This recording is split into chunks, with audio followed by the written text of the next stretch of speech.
Hi there, Sharon Horne-Ellstrom here. Welcome to day 19 of our Supersize Your Business annual challenge. Yep, every day this year, we're going to do one thing to build and grow and supersize and make more stupendous our business or businesses, whatever the case may be for you.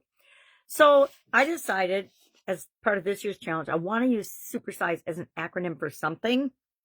And since it's got 9 characters, just like our 9-step life framework process, upside down and backwards, instead of doing it for our problem solving decision making or the main tool that we're going to do every month this year at the end of each month, I decided I would use it to line up with the life framework areas. Why? Because there's 9 and 9. And I personally believe a 9-step process, although of course we're capable of doing that, we're less likely to use it the more steps that we have in a process. I'll give you an example.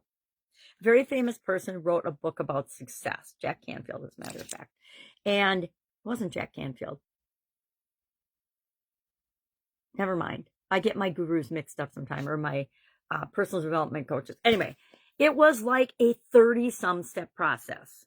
Now, do you have to do 30 things to be successful? It depends on your definition of success, but probably. Challenge there is nobody that I know can remember 30 steps and can do them repeatedly. You have to have the book with you all the time, or create your own checklist, which is what I did, to check the things off as you went through them for each of the I did it for each of the different areas and aspects of my life. But to me, it was too cumbersome, because I think scientists have done studies and said, hey, the reason phone numbers are 7 digits or were 7 digits until we had enough people that we needed 10-digit phone numbers and cell phones and all that technology. 7 was the number for a phone number, because we are very capable of remembering short-term and long-term 7 things, right? It's why a lot of my problem-solving, decision-making, and my tools and the way I explain things is 7 or less. And because I have a hard time remembering more than 7 things. So I want a 5 to 7 step process that we'll use. And I think I will come up with a way to make it fit to the acronym SUPER. Obviously have not done it yet, but that's my plan. So today we're looking at the U in supersize. And since all of the different areas of the life framework, I cannot come up with a word that matched the letter. I used U because U represents you, your organization.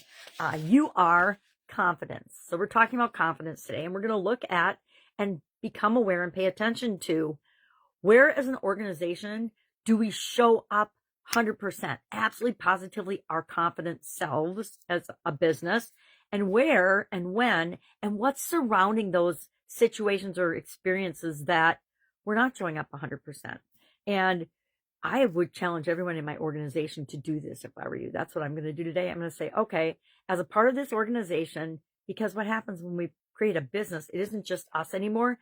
However, I contend it is up to us to be the example and lead by example for all the rest of our people in whatever organizations we're involved in, whether it's our family, our church, our whatever religious beliefs you might or might not have, any organizations that you are a part of. I think it's up to us to show up as the best possible version of ourselves. That may be only my belief, but it makes life a lot more fun. And we do that by being confident in different areas and aspects of our business. So look at today, what situations, what circumstances, what areas of your business are you the most confident in? And I say double down on those areas and do more of that, but also look at the process and the situation and why you're confident in that area, but maybe not so confident in another area. I'm super confident now showing up on video. It's mind-blowing for me to even be able to say that, but you will never see me script anything, I don't think. And you might see me with a bullet point of notes sometimes, or looking at my challenge notes, because I'm like, okay, what am I even talking about today?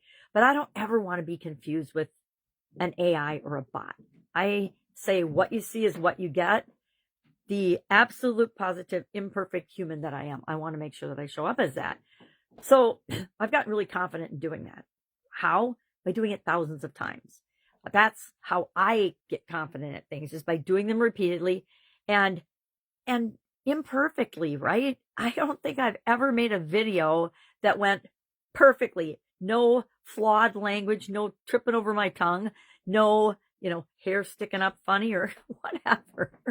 But that's how you know that it's actually authentic and real and me. And I'm starting to not like the word authentic because people use it to do fake authenticity, which makes me want to hurl.